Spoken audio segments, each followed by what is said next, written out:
इस वीडियो में मैं आपको बताऊंगा कि खांसी के इलाज के लिए आपको क्या क्या करना चाहिए और इसकी वजूहात क्या क्या होती हैं। तो इस वीडियो को आखिर तक देखिए। हकीम साहब चैनल पर खुशामदीद। मेरा नाम हकीम मोहम्मद अब्दुल्ला है और इस चैनल में मैं आपको तिब्बी यूनानी और कुदरती तरीका इलाज के बारे में मालूमात देता हूँ। तो आए वक्त ज़ाया नहीं करते और वीडियो को शुरू करते हैं। तो जनाब, सबसे पहले ये समझने की कोशिश करते हैं कि खांसी का मर्ज असल में है क्या। खांसी निज़ाम तनफ़ुस का एक ऐसा रद्द अमल या रिफ्लेक्स है जो वो गले और फेफड़ों की सफाई के लिए करता है। जब इसके हवा के रास्ते में कोई चीज़ फंस जाती है, जैसे कि बलगम, मिट्टी, धुआं वगैरह, तो इन चीज़ों को हटाने के लिए निज़ाम तनफ़ुस ये रद्द अमल करता है और खासकर अपनी हवा के रास्ते को साफ करता है। अगर खांसी मामूली हो और ठीक हो जाए तो बड़ी अच्छी बात है, लेकिन अगर ये हद से ज़्यादा बढ़ जाए तो फेफड़ों की नालियों में सूजन हो जाती है, सांस तकलीफ से आता है, सर में दर्द और बुखार भी हो जाता है और कुछ लोगों में तो उल्टी और कै की शिकायत भी होती है। खांसी की किस्में, वैसे तो अलामात और वजूहात की बिना पर खांसी की कई किस्में, जैसे कि नज़ले की खांसी, पुरानी खांसी, काली खांसी वगैरह वगैरह, लेकिन अमूमी तौर पर इसकी दो बड़ी ही किस्में हैं। एक को कहते हैं प्रोडक्टिव कफ या वेट कफ, जिसे उर्दू में तर खांसी या बलगमी खांसी कहा जाता है। इसमें खांसी के साथ आपको बलगम भी आती है। दूसरी किस्म कहलाती है नॉन प्रोडक्टिव कफ या ड्राई कफ। बलगम नहीं आती या कम आती है और इसे उर्दू में खुश्क खांसी कहा जाता है। तर खांसी अमूमन सर्दी में होती है, ख़ास तौर पर बूढ़े और बच्चों को, और अगर ध्यान न दें तो ये पुरानी खांसी में बदल सकती है। जबकि खुश्क खांसी पर अगर तवज्जो न दी जाए तो फेफड़ों में ज़ख्म होने का ख़तरा होता है। अब ये समझने की कोशिश करते हैं कि खांसी की अमूमी तौर पर वजूहात क्या क्या हो सकती हैं। तो जनाब, सबसे पहली चीज़ तो है मौसम में अगर शिद्दत बहुत है और ख़ास तौर पर सर्दी बहुत ज़्यादा है तो इससे खांसी का अर्जा अक्सर लोगों को हो जाया करता है, क्योंकि सर्दी के मौसम में अमूमन वायरस और जरासीम बड़ी आसानी के साथ फैलते हैं। तेज़ गर्मी में भी दर्जा हरारत की बार बार तब्दीली और ठंडी जगह से एकदम गर्म जगह पे जाना और गर्म जगह से एकदम ठंडी जगह से जाने से, ज़्यादा ठंडा पानी इस्तेमाल करने की वजह से भी खांसी का मसला हो सकता है। एयर पोल्यूशन या हवाई आलूदगी भी खांसी की एक वजह बन सकती है। वो लोग जो कि गर्द गुबार में काम करते हैं, धुएं में हर वक्त रहते हैं, उनको अमूमन खांसी का अर्जा लाक रहता है। इसके अलावा तेज़ खुशबू या बदबू, दोनों सूरतों में अक्सर लोगों को, ख़ास तौर पे हसास लोगों को खांसी का मसला लाक हो जाता है। फूलों के ज़र्रात जैसे पोलन वगैरह भी कुछ हसास लोगों में या वो लोग जिनको इनसे एलर्जी हो, खांसी का बायस बन सकते हैं। तंबाकू नोशी और सिगरेट नोशी भी खांसी की एक वजह बन सकती है। इसलिए जहाँ तक मुमकिन हो अव्वल तो इसे करें ही ना, और करें तो इंतहाई कम।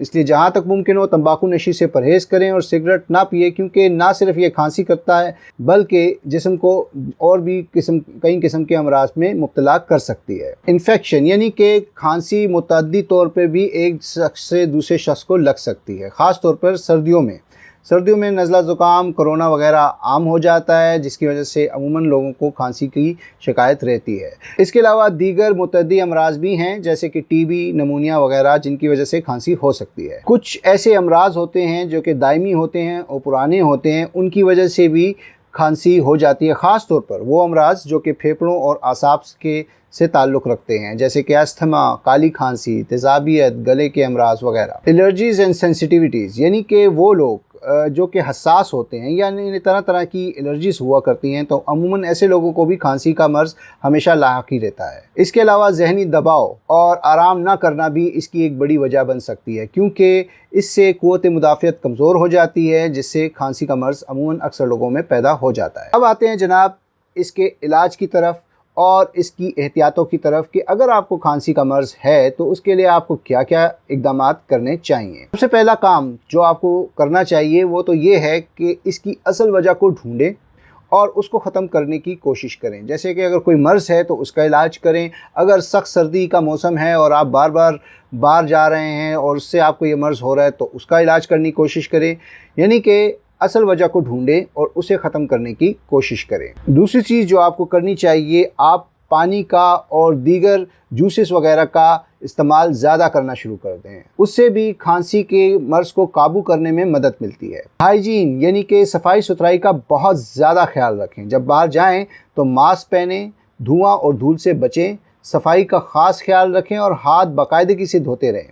कोशिश करें वो लोग जिनको खांसी का मर्ज़ लाक है या किसी और किस्म का कोई मर्ज़ लाक है उनसे दूर रहें। तंबाकू नोशी और सिगरेट नोशी से हत्तुल इम्कान परहेज़ करें, क्योंकि ये ना सिर्फ खांसी का मर्ज़ लाक करती है बल्कि दीगर कई किस्म के अमराज में भी इंसान को मुब्तला कर देती है। वो चीज़ें जो कि एलर्जी कर सकती हैं उनसे दूर रहें। ख़ास तौर पे वो लोग जो कि हसास हैं, सेंसिटिव हैं, और वो लोग जिन्हें किसी किस्म की एलर्जी है, जैसे कि तेज़ बू हो गई, खुशबू हो गई, फूल और पौधे, ऊन वगैरह हो गया। मौसम की शिद्दत में और ख़ास तौर पर सर्दियों में बहुत ज़्यादा एहतियात करें। तेज़ गर्मी हो या तेज़ सर्दी, दोनों सूरतों में ही एहतियात बहुत ज़रूरी है। सर्दी में यकदम गर्म से सर्द और सर्द से गर्म जगह पर न जाएं। गर्मी में भी हद से ज़्यादा ठंडी चीज़ें जैसे बर्फ़ वाला पानी वगैरह एहतियात से इस्तेमाल करें। ज़हनी दबाव को काबू रखें, क्योंकि असाब की कमज़ोरी से भी खांसी का आर्जा बढ़ जाया करता है, और आराम का ख़ास तौर पर ख्याल रखें। अब बात कर लेते हैं कि इसके लिए आप दवा कौन सी इस्तेमाल कर सकते हैं। तो जनाब, अगर आपको तर खांसी है यानी कि बलगमी खांसी है, जिसे अंग्रेज़ी में प्रोडक्टिव या वेट कफ कहते हैं, तो उसके लिए आप तिब्बी यूनानी में लहू के नज़ली 1 छोटी चम्मच, शरबत ज़ूफ़ा 2 बड़े चम्मच और अर्के गाउज़बान आधा कप दिन में 2 बार खाली पेट इस्तेमाल करें। जिन लोगों को दायमी तौर पर खांसी की शिकायत है, दायमी खांसी का आर्जा लाहक है, तो वो कम से कम 1 माह से 3 माह तक ये इस्तेमाल करें। और वो लोग जिनको खुश्क खांसी है, जिसे अंग्रेज़ी में नॉन प्रोडक्टिव या ड्राई कफ कहते हैं, उनको चाहिए कि वो लहू के सब्स्तान 1 छोटी चम्मच और शरबत इजाज़ 2 बड़े चम्मच और अर्के गाउज़बान आधा कप दिन में 2 बार खाली पेट इस्तेमाल। और जिन लोगों को ये दायमी है यानी कि क्रॉनिक है, पुराना है, तो ऐसे लोगों को 1 माह से 3 माह तक ये नुस्खा इस्तेमाल करना चाहिए। उम्मीद करता हूँ कि इस वीडियो में दी गई मालूमात आपकी शिफा का बायस बनेगी। इस वीडियो के अलावा मैं एक और वीडियो भी बनाऊँगा, जिस वीडियो में मैं आपको 5 ऐसे टोटके बताऊँगा या नुस्खे बताऊँगा जो घर में बआसानी बनाए जा सकते हैं और खांसी के लिए इस्तेमाल किए जा सकते हैं। तो वो वीडियो आप लाजमी देखिएगा। अगर आपको ये वीडियो पसंद आई है तो इसे लाइक कीजिए, इस पर कमेंट कीजिए, इसे शेयर कीजिए, हकीम साहब चैनल को सब्सक्राइब कीजिए और घंटी का आइकन दबाना ना भूलिए, ताकि मेरी तमाम वीडियोस की मालूमात आपको बर वक्त मिल सकें। खुश रहें, सेहतमंद रहें। अल्लाह हाफ़िज़।